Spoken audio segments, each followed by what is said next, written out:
Steph Curry signed a new contract extension for 1 year, $62 million. But Chump change. it's only for 1 year, and people started speculating if Curry will leave the Warriors. It's a 1 year extension, though, right? Yeah, just a 1 year extension. Here's what I think. But he was still. It's like he still has 2 years, right? Yeah, 2 this years year left on and his then deal, and next then 1 year. year on the extension. I think he's doing that. Not because he doesn't want to be there, but because he wants to keep his options open. Like, that's why he's going to do a 1 year type of thing, go year by year, because, like, he probably wants to stay there for his whole career. But if they continue to suck, if this year doesn't go well, he has an out. You know what I mean? Like, That's what I think, too. So I think he wants to give him the benefit of the doubt, give him chances, like, see if these young guys develop. But he's like, okay, but if this doesn't happen and we have to blow it up, like, I want an out to this. So if you're Curry, would you leave the team if the team sucks, or would you stay and ride it out? I would have left this year. Huh? I would have left this year. That's not true. I think it depends how bad they suck. They're Like, above 500 team this year. Yeah, we lost Clay. so you're saying they're gonna be? No, they were last year.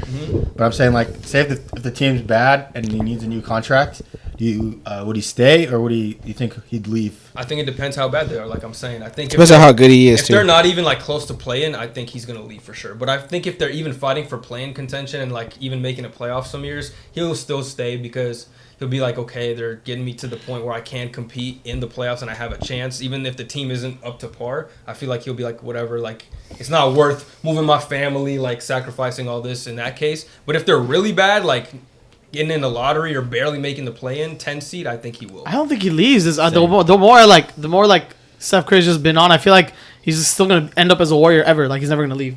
I don't know. I think so too. I feel like I want him to leave. I want him to come to I feel like you're already a top 10 player in most people's eyes ever in the NBA. So even what happens during the later part of your career is not going to affect your all-time career stats. I don't think it's happening anytime soon. It has to be after these 2 years. Yeah, but we're saying hypothetically that they are in a losing season and he's in a losing scenario and he's they the could only be. good player on that team. Do you think he'll leave or? I stay? think he'll leave. I think if it makes sense, maybe the Warriors even say like, bro, we're gonna have to rebuild. Like because the problem with Steph is like. I don't think they're ever going to be number one pick bad because Steph can win you so many games just by himself with a bunch of scores. Are they still top 10? Because they barely skated in. I'm saying, but they're never going to be number one overall pick bad with Steph. They're never going to be worse than a Pistons. But you never want to be that number one pick level bad when you have a player like Steph on your roster. You always want to build around him and try to win. I'm saying you could be bad to the point where you got Steph and you're winning some games, but you're not really competitive. Like you're barely making the play-in or you're missing out on the play-in. That's what I'm saying. You think that's like in the middle, it's like between a rock and a hard place where you're not getting the top picks in the draft to get better talent, like generational players, but you're also not good enough to be getting in the playoffs or competing at a serious level. But then you blame the front office for not getting enough players to help Steph get to that level or try to win a championship. Why do you blame Steph? Well, why would we blame No, Steph? I said you blame the front office for not getting players to surround Steph to be good. But so you don't blame Steph for that. You blame the front office. No, I know, but it's like if I'm Steph, I can't control the front office. So if they're not going to do anything, I'm going to move. That's what I'm saying. Like if they're not making moves, if they're trying to trust these young players, develop them. That's one part. That's why I'm doing the 1 year extension, so I have the leverage to do that. You know what I mean? But then there's the loyalty factor. I've been here for so long. I've already built my legacy here. Why not finish it here and be one of the greats here, like Dirk and Kobe?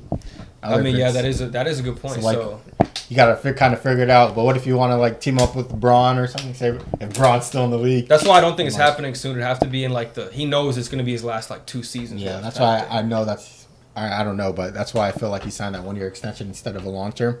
But 1 year 62 is still pretty insane, bro. Yeah. I think he's just going to keep kicking it. Like if in 2 years they're still okay, like this good, he's going to sign another 1 year extension probably again until he feels like, all right, I want to give one more run with a different team or maybe 2 years with a different team. That would be that point, but that's if you guys aren't anywhere close to good though. Yeah, we'll see. Me personally, I think he'll just stay regardless. I just don't think you guys are going to be that bad to where he's like, I'm leaving. Yeah.